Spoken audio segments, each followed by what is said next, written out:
2020 он та акцивта болох уугүй юу? Акцива хөгжүүлэх уугүй юу? Яг ямар бизнес хийх гэдэг байгаа гэдэг. Одоо бич. Хүн нөхдөөдөө одоо бичихгүй энэ 19 он дуустал. 20 оны зорилгоо бичээд самбар дээр хатсан байх ёстой. Хатсан хүмүүс байна уу? 20 оны зорилгоо бичээд бүх юм төлөвлөсөн та.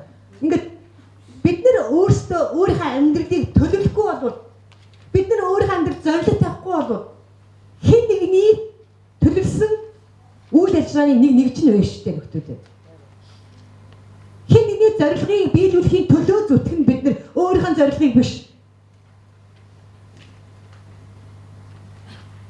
2020 он та юу бүтээгч өөрийнхөө төлөө гэр бүлийнхээ төлөө хизээ нэгэн цаг таны тэтгэвд гараад баяртай гэд ингээд явуулах чинь та хинээс хамааралгүй баталгаатай байж байгаа төлөө өнөөдөр та юу өгөх гэдэг өөрөөсөө асуумаар байна.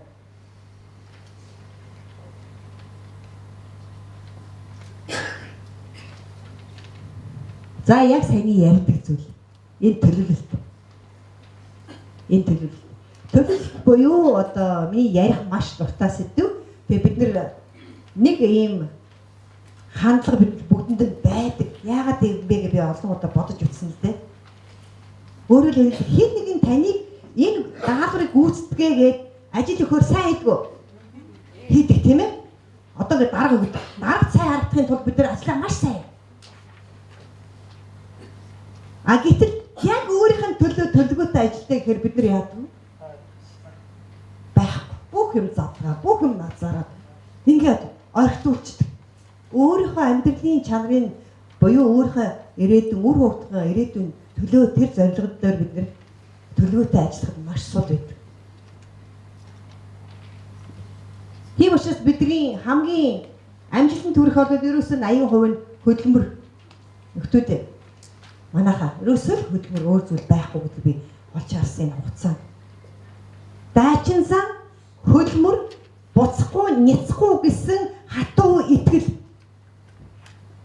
урагшлаа гэсэн нэг зам өрөө сонгосон бол урагшаа. Эргэлзээ бол үнэхээр хүнийг устгадаг. Хамгийн том устгадаг зүйл бол эргэлзээ айдасч биш гэдгийг би байнга хэлдэг. Айдас мэдрэмж бол төр зур үүсээд алга болдог бол эргэлзээ мөнхийн. Одоо өглөө болсноос хойш зөндөө хүмүүс байгаа шүү дээ. Та бүхэн энд эргэлзээд энд сургалтанд ирэх үгүй юу яах вэ гэж эргэлзэжсэн хүмүүс байгаа юу тийм? Байгаад залхуураад үлдсэн хүмүүс байгаа юу? Байгаа шүү. Ингээл бүтэн 24 цаг эргэлзэж явдаг. Наазах нь өглөө босоод эмэгтэйчүүд бид нэр юунд их эргэлзэж цаг алдах уу? Ямар хувцас өмсөх вэ гэдэг бол бон асуудал. Рестораны газар ороод хоол авч идэхдээ бид нэр юунд эргэлздэг вэ? Ямар хоол сонгохгүй гэдээ баг 10 минут. Бид үрд ороод ямар палаж авах вэ гэж өчнөө удна жишээлбэл хоол хүнсээ цуглуулах гэж энэ чинь бол таны цагийн устгах цагийн дайсан баг.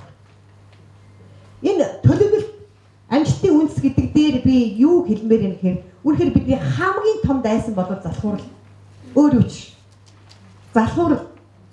Бусдын төлөө залхуурдаг юм уу өөрийнхөө төлөө залхуурдаг.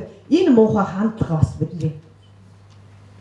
Амжилтын 80% бол ерөөсөө л хөдөлмөр. Өглөө босоо та өөрийнхөө ирээдүйн төлөө юу хийсэн бэ гэж өөрөөс асуух нь шүү дээ. Өглөө босоод. Та өнөө өглөө босоод орлого нэмэлт ажил юу хийсэн бэ?